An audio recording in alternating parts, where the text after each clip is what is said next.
shaqo la'aan marka laga hadlaayo يعني wax la wada ka saayo waay inuu qofka uusan subaxii u dhaqaaqin meel shaqo ah uu maxay ahayd jirin meel u kala ha noqoto meel wax ka soo galayaan ama ha noqoto meel cilmi uu ka soo galayo fanaantre ama subax waqti ku luminayo marka heerka shaqo la'aan deegaankana wuxuu maraa heerarkii ugu dadarnaay ama ugu adag meel high waay rate-ka ama heerka shaqo la'aanta ha noqoto kuwa wax bartay iyo ha noqoto kuwa aan wax baranin ha noqoto kuwa maxay ahayd daada iyo ha noqoto kuwa maxay ahayd dhalinyarada meel walba ha noqoto kuwa xoogsada iyo ha noqoto kuwa maxay ahayd wax bartay waxa qalin wax noocaas ku shaqeynaa marka waxbarashada noocaas marka waxay leedahay maxay ahayd shaqo la'aanta noocaas causes ay leedahay waxyaabo sababa qodobka ugu weyn ee shakhsiyan aniga u arkay inay sababto waxay tahay in aysan jirin wax la yiraahdo hal abuur sababtoo in shaqo la hela waxay ku xiran tahay inta hal abuur ee jira ee shaqo bixin kara marka hal abuur la'aantaas waxay sababtay in maxay ahayd shaqo la'aan ay dhacdo hal abuurka asii naftiisa maxaa haysta oo loo leeyahay dadka inta badan waxay dhahaan dhalinyarada wax bartay maxay wax soo saari leeyihiin maxay hal abuur u keenin leeyihiin maxay shaqo u sugayaan oo iyaga wax u abuur leeyihiin maxay darbiyada u fadhiyaan maxaa oo halka abuurka marka hal abuurka asii naftiisa waxa haysta cilado aad u weyn oo ay kamid tahay qaab nololeedka iyo korinta ilmaha loo koriyo sida la og yahay psychologian inkastoo Ustaad Maxamed Raxmaan joogo bulshada waxay noqonaysaa ama raadku waxay raacaysaa dadka ka horeysay ahaayeen marka anaga waalidiinteena hore waxay ahaayeen dad reer baadiyaal reer beeraley al abuurkan aan juhdi gelinaynin anagana marka waxaan maraynaa heer oo maxay ahayd kala guur dadkii baadiyada ka imaaday aan ka dhalanay anaga hadda magaalada joogno marka kala guurkaas waxaan haysanaa in aanan haysanin back up na taageeri karo hor abuur maxay ahayd noo suurto gali karo iyo qaabka ilmaha markay u nool yihiin maxay ahayd culayska qoyska iyo habka qoysku nool yihiin iyo bulshada si ay u nooshahay nafsadeeda waxay kamid tahay in hal abuurku yaraado waxyaabaha kale waxay tahay manhajka waxbarashada heer dugsi hoose dugsi dhexe dugsi sare jaamacad ma u sameysna mid taageeraya in qofka uu asaga shaqeysto ama hal abuur la imaado uma sameysna waxyaabaha kale oo hal abuurkaas ciladaha ku waxa kamid tahay xirfad la'aan nooci doontaba ha noqoto qodob dhana xirfadaas noo noqon doon markaas si fiican sharxi doona bidnillah waxa kale oo hal abuurkaas aad ciriir ugu haya nooca suuqa inuu ku shaqeeyaa nidaamyadii hore ee dukaan ama wax la dhihi karo two in hands laba gacan leh ninka waxa iskale ninka cunaa marka ma dhiirigelinaya gacmo saddexaad inuu ka faa'iideysto ma dhiirigelinaya tusaale markii gabadha hadda Tawfiiq degan xaafadda Tawfiiq magaalada degan ay rabto inay qudaar soo gadato waa inay bajaaj raacdaa suuq weyn tagtaa soo iibsataa lacag iyo waqti ay gelisaa meesha marka waxa ka maqnaanaya fursado kale u suurtageli kara in maxay ahayd heli kar marka nidaamka suuq u sameeysan oo nidaam wuxuu ahaay suuq manual tradition gacanta ay u jirto dad odayaal aan la isticmaalin electronic iyo IT-yada iyo nidaamyada hadda suuqa wax fududay aan la isticmaalin aan la aaminin inta badan nin walba xiisu ku dhagan yahay nidaamkaas marka wuxuu keenaa in maxay ahayd hal abuurka iyo shaqada yaraato waxa kale oo halkaas ku soo gabagabay doonaa qodobkaas koowaad in shirkada iyo shaqo bixiyaal dhiirigeliya hal abuurka inaysan jirin iskaas hal abuurku wuxuu u baahan yahay wax dhiirigeliya inaysan jirin marka waxyaabaha kale oo qodobkaas ku soo gabayn waxa ka mid noqonaya in dhalinyarada ay aamineen nolosha ugu fiican ee shaqo inay tahay in NGO loo shaqeeyo NGO-yadina ay monoblade gareeyaan ama maskaxda ka qabsadeen in ay dhalinyarada iga hayaan halkaas marka NGO-yadu waxay culays ku hayaan in dhalinyarada suuqa galaan oo ay shaqo sameeyaan waxaan arkaysaa nin hataa dukaan kiisa meel fiican u marays in la dhaha $200 ku seen noo shaqee dukaanku uu ka tago uu dhahaa galabta imaana dhimahan galabka galaba aan furuna ya oo labadaas boqol markii bil loo qaybiyo waxa ka soo galay maalinkii $10 laga yaabo in ay ka yar tahay maalintii haduu shaqaysan lahaay laga yaabo faa'iido in hel lahaay $20 lacag fiican in hel lahaay ma aaminsana marka ciladaas marka waxay tahay ciladaha waaweyn maxay ahayd hal abuurka iyo shaqada iyo nidaamka bulshada fikirkeeda ku taagan qodobka koowaad qodobka labaad guud ahaan waxa jirin cid taageerta dadka fikirka la imaada ama dadka maxay ahayd in si madax banaan u shaqeystaan ha noqoto financial support oo xaq lacag inaysan bangiyo jirin oo taageera haday jiraanna shuruudaha ku xiran u yareen tusaale hadda doctor bangi magaalada ku yaala inkastoo bangiyo ay yaryihiin waxa kale uu leeyahay waa inaad keento guri maxay ahayd passportkiisa waa inaad inta qof damiin keento waa inaad saameysaa taasna hadda guri la haleed waxa laga yaabaa naftaada in qaniis noqon lahayd marka taageer la'aantaas financialka maxay ahayd inay tahay waxyaabaha labaad cilad weyn ka jira waxa kale oo ciladahaas kamid dhalinyarada waxa baratay ama waxa baranaya ee jaamacadaha ku jira inaysan haysanin meel ay xirfad ku saayistaan saal markii qofka hadda jaamacad soo dhamay ama jaamacada ku jiro wuxuu soo bartay waa aqoon xirfad ma aha xirfadii marka wuxuu u baahan yahay wax internship ama meel hadii maxay ahayd cilmi ku saayisto oo dhow CV-giisu dhaw meel hebel ka soo shaqeeyay inaysan jirin qodobka saddexaad cilada aniga warka waxa kamid amniga isu socod la'aanta shaqada waxay u baahan tahay in maxay ahayd la gaarsiyo dhamaan clientskeeda iyo meelaha muhiimka ah ee maxay ahayd ay u baahan tahay in marka aysan jirin dhaqdhaqaaq inaysan jirin in hadii maanta aad shay samaysanayso ay u baahan tahay intaha meel aad iska diiwaan geliso intaha meel aad wax ka bixiso intaha meel aad si hoos u xaliso lacag badan oo maxay ahayd hore ku kici lahaay in muxuu ahaa halisa waaweyn ay galayaan qodobka afaraad asna wuxuu noqonaa in inta badan beecada nidaamka beecada ama habka shaqo bixinta ay tahay nidaam qabiili ama waji garad oo maanta aysan jirin hebel muxuu bartay ay jirta hebel yaa soo diray taa waxay marka dhiiri gelinaysaa in inta kale ay wax raadsan lahay ay nijabaan guriga joogan waxay dhiiri gelinaysaa intii wax baran lahayd inay dhahaan hebel oo aan wax baranan ba shaqo haystaa aanina waa raadsana waxay dhiiri gelinaysaa maxay ahayd in dadku hankooda jabo oo ay bartoodii istaagaan marka qodobka ugu dambeeya shanaad waxay tahay waxa la yiraahdo entrepreneurship training in jirin ama xirfadda qofka aan ku shaqo galayna jirin saala sarbadoo kale waxyaabaha aan ku soo aragnay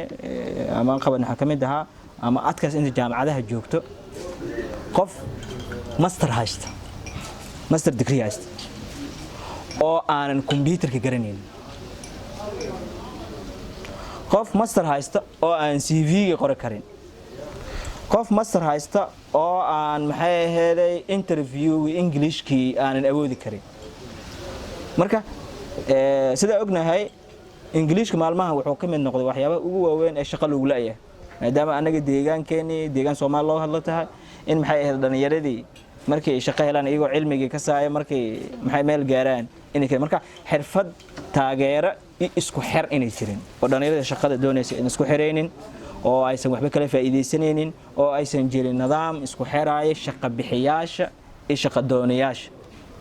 wax isku xiraay inaysan jirin oo maanta maqaayadaha waaweyn iyo ganacsiga waaweyn marka aragta nooca u shaqeynayaan isleedahay waxay u baahnaan lahaayeen dadkan ka duwan inay jirin isla kaas marka iyo dhalinyarada mabda'ooda oo ah jecel yihiin iyagoo fadhi inay wax helaan oo inay wax raadiyaan rabinba inay isku xirnaanad rabinba qofku isla meel hebel anoo jaamacad soo baxay ma meeshaas ka shaqeynaa ma waxaasan ka qabanaya marka fikirkaas xirxiran iyo taageero la'aantaas inay tahay waxyaabo ugu waaweyn muxuu ahaa xalka maxaan u aragnaa marka intaas waxay ahaayeen waxyaabaha dhibka oo jira in wax ka sii badanaa jiro qaarkood maxay ahayd culeysyo iska leeyihiin laakiin xalka muxuu yahay xalka waxaan u arkaa aniga shakhsiyan in intii la arki la toosiyay intaan soo sheegno dhibka heedale positive loo wareejiyo ama dhanka wanaagga loo wareejiyo tusaale waxa ka mid ah in tawbara dhalinyarada la siiyo oo la baro sida ay noloshooda iyaga ay u damaanan qaadan karaan iyaga shaqo u abuuran karaan ama shaqada ay helaan ay ugu faa'iideysan karaan ama ay shaqo u xudxudo karaan oo ay u fahmi karaan wacyiga deegaanka ka jira in la zaa'idiyo ama la kordhiyo xirfadaha maangalka yani maanta xirfado badan loo baahan yahay oo deegaankan markii saan la dhaha xamar loogu wacanayo macna xirfadaha deegaanku u baahan yahay suuqa leh in maxay ahayd la daraaseeyo dhalinyarada loogu faa'iideeyo kuwa waxa bartay iyo kuwa aan wax baraninba in maxay ahayd manhajada waxbarashada ee qaab nololeedka bulshada dib looga noqdo oo sida hadda wacyi ay sameynayso kala doodahan oo kale la zaa'idiyo dadka lagu soo maxay ahayd invitation loo sameeyo dadka la gaarsiiyo maanka bulshada la saameeyo oo ah in dhalinyarada meel iska fadhinin subaxi ka lahaan wax un qabtaan hatta haday masheer waayaan si mutadawacnimo leh ay u shaqeeyaan intay qabiil raadi lahaayeen ay iyaga isku maxay ahayd wiji iyo nidaamka saata saaxiibtinimo bedelka qabiil waxaan ka jeclahay saaxiibtinimo in hatta wax lagu raadiyo hadii aan wajiba la dhaafeynin in saaxiibnimo lagu raadiyo sababtoo ah marka qabiilku way ka faa'iido badan tahay marka saaxiibnimada in maxay ahayd isku xir la sameeyo networking hadda adduunkan soo koraaya waxyaabaha ugu badan lagu kordhiyo waxa ka mid ah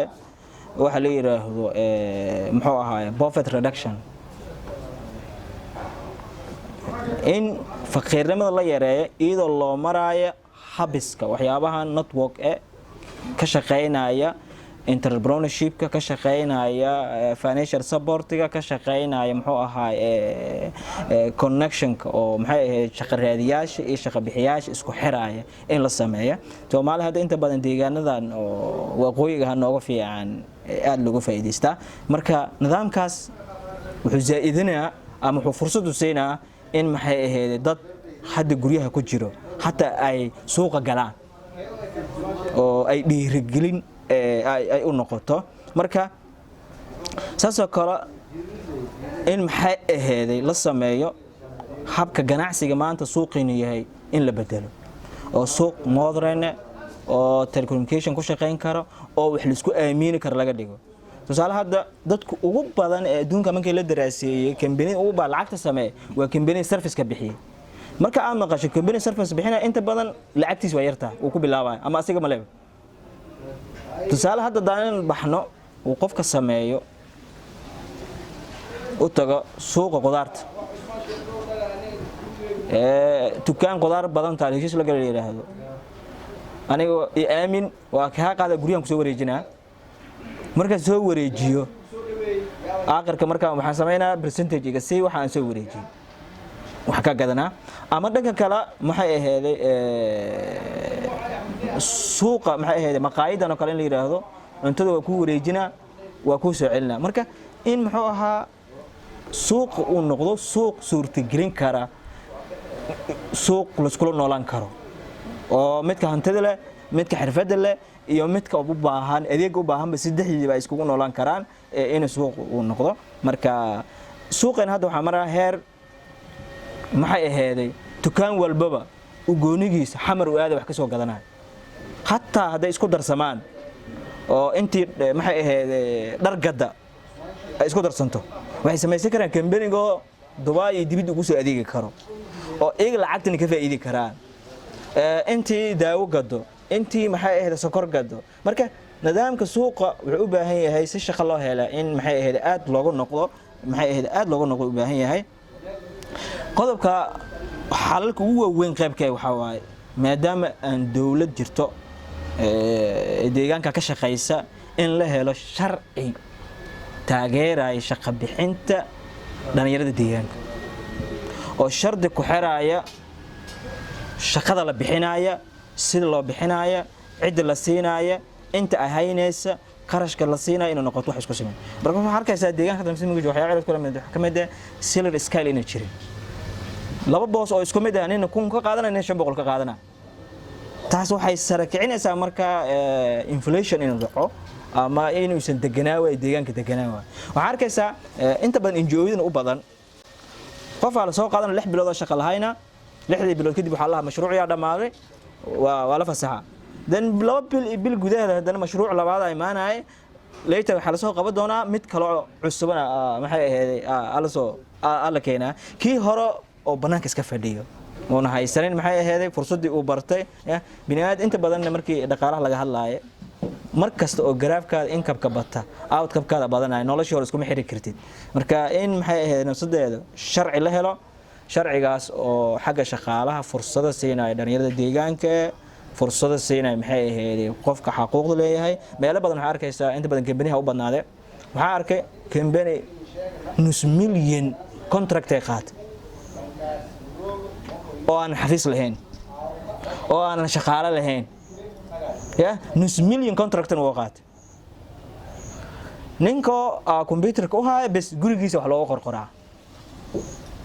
kan iskale waxa laga yaabaa inuu magaciisa qori karin maanta inaad cilmi lahaatay inaad lacag samayso isku mid ma aha adduunka inta badan dadka hal abuurka leh bata cilmiyadu waa liitaan sababtoo dadka inta badan entrepreneurship-ka waxa abuuro cilmiyadooda iyo dadka jaamacadaha heer badan ka gaaray ma aha marka taas micno uma arka laakiin waxa micno u arkaa intaas lacag ah markaad qarash garaynaysa ahdana aadan shaqaaleyn sameyneynin aanan deegaankii iyo dawladii joogtay aanan kula xisaabtamaynin lacagtaas inta badan jeebkaada ku dhici doon magaalada lacag ma leh hadana meel walba guriga ka socoto guriga laga dhisaa wax baa laga sameeynaa lacagtii waxay gacanta u gashay maxay ahayd qolo yar oo aad u yar oo maskaxdu xirxiran tahay oo maxay ahayd dhul la geliyaa adoo marka guri hadda la dhisaa oo aan dadkiisa dhisanayn hadhow sida u taagnaan doon nafsadeeda waxay ka mid tahay su'aalaha waaweyn ee wadata sababtoo ah guri dhisnaa lahay xamar dhisnaa lahayd wixii maxay ahayd dawladii maxamed siyaad uu sameeyay dhisnaa lahay Soomaaliya ka dhisnaa lahaa yani marka in dadka la dhisay ka muhiimsan in guri la dhiso waqtiga gabagabo waxaan ku soo gabagabeynaa in maxay ahayd ururo xirfadeed la sameeyo ururo xirfadeed in la sameeyo dadka muxuu ahaa guryaha dhisay ay fundiyay urur sameystaan ku beeraleyda sameystaan ku suuqleyda ayagoo kala bax sameystaan ururadaas markaa waxay noqonaysaa in iigan istaageeraan dantoodan ka hadlaan suuqyada ay joogaan ay wax ka bedelaan ayna ku soo biiriyaan qolo kale ku soo biiriyaan iyo in doodaha noocan oo intaan ka balaaran oo xaqiiqada la iskala hadlaaya oo research lagu sameeynayo in maxay ahayd looga hadlo nidaamka shaqo la'aanta iyo dhalinyarada deegaanka haystaan iyadoo maskaxdooda maxay ahayd la soo xalinaya intaas waxay ahayd intii koobneed aan soo diyaarinay haba ra'yiga ana kabeeri topican walbadan nin qaada dhiki ustaad Xasan Bilo topicaas oo hay meel raa'is shaqo la'aanta dhalinyarada deegaanka haysata mushkilada ama challenges ka jiraan iyo sidii xallan ka hela lahayd mushkiladu ku dheregsanyiyo faahfaahintii shaqo la'aanta jirta ama shaqo abuur la'aanta deegaanka ka jirta marka mashaakil ma ka dheerado ustaadka horaaneen ku hadalay walbadan nin sheegay marka bi ay sababin ka qoyto mayba waadaxa in deegaanka uu ku jirta meel raayso baahi badan oo lan qabo shaqo abuur iyo shaqo dad badan oo wal habarada dad wal hambaranaba deegaanka meel raayso jobless hal wada ay marka shaqo la'aantaasay waxyaabo aan ku muhiimsan oo ustaadku soo hoosta ka hariiqay mayba ku mid haytay in dadka wal habaradeen iyo lahayna xirfad iyo ka shaqaysadayaan sida saxda ah ustaadkuna sheegay mayba jaamacad mayba la ka baray aqoon ay xirfadna la meesha marka may lan baahan yahay xirfado lan baahan yahay xirfadaas siyaabaha la ka helo korma eeg markan ra'yigay markii ana yaani cabira silan hela xirfad la ka shaqaysado iyo hal abuur oo shaqo abuur la ka sameeyo shaqo la ka sameeysado ma baahanta number 1 in horta barbaarinta hoose lanka ama awlaada laha ka barbaariyo waxyaabaha iyo ka fufeeyleen oo geeka markii oo dhadheelaan iyo suubiyaan in lan araga in xirfad iyo hal abuur iyo kordho ka jarta ilaahay ka abuuriyo in la ka dhiirigeliyo unog walba oo dhalada maybo artisto yani lan oo wal un ka taqassuso karo wal un ka faylo ko maybo tumaalnimada ka faylay ko beer falowka ka faylay geeka ma argaas oo geedko waraabiya geedko naashnaashow ko xoola ay wana xanaanadii oo ka faylay ilaahay baba ka abuuray ka ilhaami jeeri marka inay barbaarinta laha ku dhisa qofku waxyaaba uu ka faylay si soo dhay walaasay horumar un ku deera taas markii la ku gudo markii la roogo fiildiga walbarashada inayana xirfada xoog la saara jaamacada master sida la sheegay maybo aqoon dad barayaan laakiin xirfada maylan baahan yahay jaamacada barnaamijyo kooban oo xirfad ah oo galanto walaal ka gobado inay sameeyto inay la sameeyo school oo technical ah colleges oo technical ah markii la mesela geeka college oo engineering oo mechanical engineering la furay markii la college kaas inuu sanagada garage la ka dhafuro waxyaabo kale oo aan baahanna maybo in la dhiirigeliyo dadka wal yarka xirfada la kooyaan in dhiirigelin lan sameeyay saasoo kale deegaanada maadaama iyo isku een deegaana saboolnimada inta badan laga tilmaamo oo hay'ado badan iyo wal badan oo musaacada ama gargaar sheenan lagu raw in la helo dawlad ama culimo tawjiihiyaas dadkaasay in iyo dhalinyaro tababaran farsamo galan taageeraan oo galan ku jeeysadaan marka intiiro leeyahay in la support gareey bangiyada oo kale la ka dhiirigeliyo in iyo maalgelin aan sameeyaan dhalinyarta xirfado la kooyaan hal abuurka yara jaran in la dhiirigeliyo haangeera jarnana meel raa'is gadaal la qaaba intaas ka kooban marka may ka hadalay waxyaabaha oo saameynta kale oo sheenow intii oo unemployment rate ka korankaha ama employability oo guud ahaan dadka shaqeeyay koran oo the manpower dadkii yoba inta shaqeeyay kortiin shaqeeyay korneen shalbahan inta shaqeeyay korto manpower ka wala shaqalaanta ka dhiki ana may ka koobay marka lama pointi ma badayo ko may raay may injarnaha waxyaabo oo lan ka soo skill majar skill ama xirfad aan jarna macnaha xirfad may la koodaha barnaamij may jaran Soomaaliya oo dhamaad wada soconaydo wada jaran hatta may ka kaayeen 2019 ka kaayeen inta badan may leeray yasaleeray youth employment Soomaaliya dawladda koonfur galbeed iyo wadii wasaaradda shaqada shaqaalaha iyo hay'adaha UN-ka wada shaqeeyaan youth employment Soomaaliya wal kalame dhalinyarada oo xirfado aan la haynay may lisay macnaha xirfado skill oo loo kormaray koran la siiyo iyo la baro marka vocational skill ama tailor made vocational skills oo loo kormaray koran oo tusaalahan waxyaabaha iyo suuq la gala fadanay marka may injarna xirfad skill aan jarna tusaalahan hatta oo tusaalaha qaadana jaamacado wana waxyaabaha la ka barado kulli waa knowledge way lankan intuu knowledge hal intuu skill hal shal duwanta marka knowledge kameel ka sakala korto laakiin skill kameel wal ma kala korto intii oo wal barashada la hanjeedi dhinaca skill ka la hanjeedi tusaalahan lankii oo mechanic mechanicism lan fadaylan lan barmood garay mechanic-nimadu si ka saw 10 sano 4 sano lisina lan mechanic ay shahaadan haysna raas meel fadayhan soo wadamada binaankuna ka aragnay oo kale mechanic-nimadaas la qiyaasa shahaadan dhikanta la si skill kila barmood garay lan ka dhawti sharqaan loo hobay darawalnimada shahaado kale skill laanta sorta koobay ko tan lamaadana ka darawmay baa oo muhiim ila waana dadka ma inta badan ka hadlayaan shaqil Soobiya service iyo meelaray goodies service wala asal ka shaqeeyay dadka laakiin shaqada noocan ku muhiimsan dadkan ka hadlaan may buu ahaan public work sanjarna public work meelaray ama hoob macna kale dhig ma government work adduunyada wadamada horumarin hata Europe markada fiida GDP show dhaqaale show employment rate show markada fiida German iyo Ingiriis wadamada dhaqaale show failure tilmaamada booming economy wadamada leh government jobs show badan shaqaalaha dawladda iyo ciidan badan mar walba marka may waxyaabaha GDP dhaqaalaha wadanka la qiyaaso may buu ahaa the rate oo may leeyahay government works exceed iyo ku badan yihiin private work iyo ku badan yihiin ama dhaqaalaha wadanka ka hirinya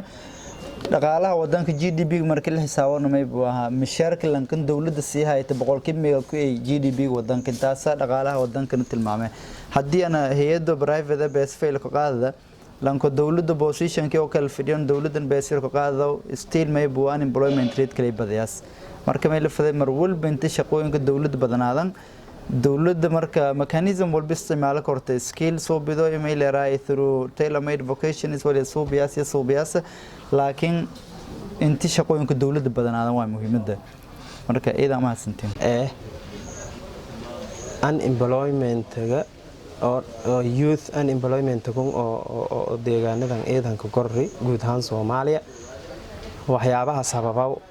ma taha waa dadkii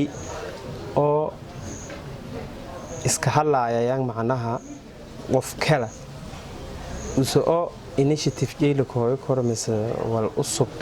alifada koro oo hasuubsado koro oo bulshadii ku gadado karo oo sidii weelo karo ya may buaha may ka dhiganaha lankii in usu wallan weelo karo ya aaminsan macnaha taas ya ma ku baahanyahay in badan la ku wacyi gali training lan qobada oo mobilization badan lan suubi lanka in usu wal weelo karo hortu usu ku got mandi usu ku got ya shaqana helaylanku meega qofood oo hata wal habaratay magaaladan Roogan oo hata wali ilaa hata baagamoonda yeedo hatana saas eta baagamoondanimadu ay an ka dhirfanye lankala amase dadkala yaan ka hanaagsan marka tan yeeda ana ma erafaday in qalbiga la suubsado oo la fadheedo oo la fikiro inta roogda is erta ada is abirta is fiirada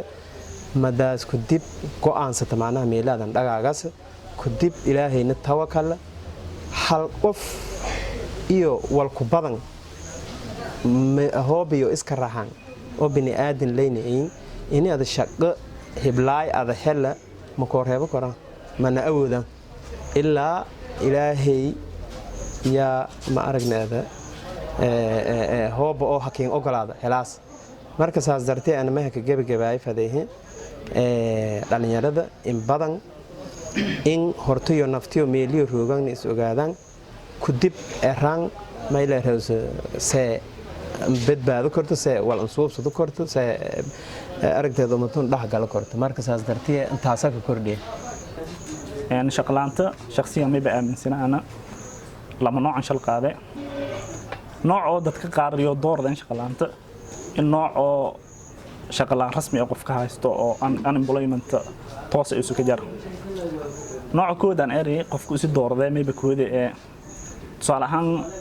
may shaqalaanta may ba guud ahaan saameeyaase dad walbardan iyo dad walanbaran dadku oo walbardi qaabkii on saameeyaas oo qofku sun doordo may ba kumid intii qofka ka fikir markasta intuu saxafiis dawladeed ama xafiis ka shaqeey markasta isku fikir ama haato xafiis dawladeed ama xafiis kale oo caadi ah laakiin usan inas erna am fadna ama ogolaan intuu si shakhsiyan usan shaqeysado tusaalahan xarun ganacsi kale oo soo awoodo soo sameysado kor hadana in ka fikirna intuu sameysado saas dartiye isu doorada intuu sarrifta dheefa soo isleeyahay meel raay booskas inta ku helaas shaqalaan intuu aamin inaan oo meel raay waa lamada ban haysana xafiis kana helaana haysana ama walba barna ama meel raay wal oo hal abuurus ka sameysado oo xirfad hayna wal ganacsi isku bilaawna hayn guud ahaan madun shaqalaantaas iskala jarta dhamaan noocyada shal dubun qofka oo iska tala galay intuu shaqalaantaas ka sii jara kaas xalashay may boo intuu booskas ku helo shaqalaantaas leeyahay sababtay uu isdoordayo isbedel kal muuji ma fadaan kan lamad oo shaqo kasta diyaar ah haatoy meel raay tan hal abuurkii oo isan hayna tusaalahan may ka qasbiyaan intuu barada guud ahaan cilado oo qabna may ba kumid intan la hayna dugsiyaal oo farsamada galanta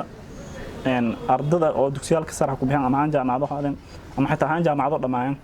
iyo caqabadan ku weyn haysto inta lan hayna meel raay farsamada galanta oo suuq la ka gal kor halkan ka faylamay buu antii farsamada galanta la hormari dhiirigeli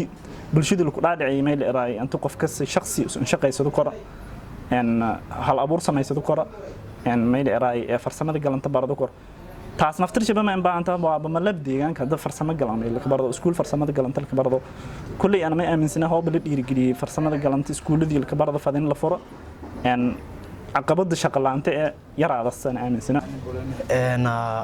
horta markii la shaqo la'aan markii la horta shaqo la'aanta ma faylo horta inta la isla fahmo dadka shaqo la'aanta ma fahmaan hadii uu qofka uu markaas hay'ad mise dawladdu soo ku waayay anta shaqo la'aan jarto yaa meel raayisa ka cabirayaan laakiin shaqo la'aanta saasay ku weynta ama meel raayis wal ku bedel kara ma jarto shaqooyin badan oo qofku wala baraday markaas uu isku xishoodo tan kale ma faday waalidiinta naftar joonti yani hal baaqan jeedi oo intuu fahman yani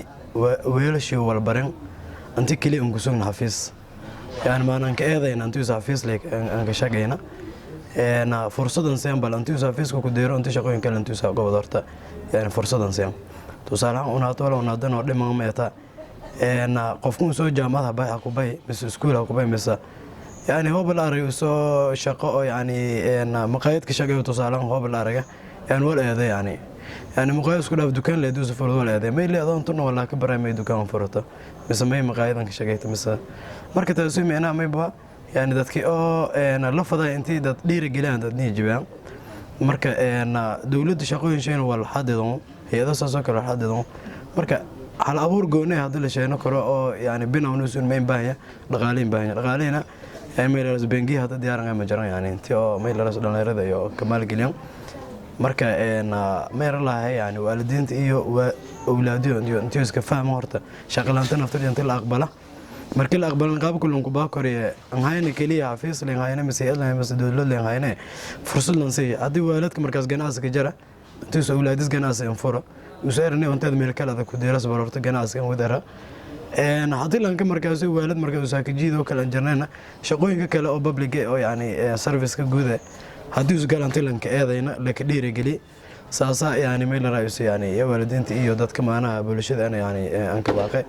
marka dhalinyarada iyo naftar jooba intii oo kaliya aan sugna inta shaqeeyaan lan kuiro leen sugne iyo tiidiyo bilowda aan ka baaqay marka kulli ma ilaahay subhanahu wa ta'ala ku rajaynaa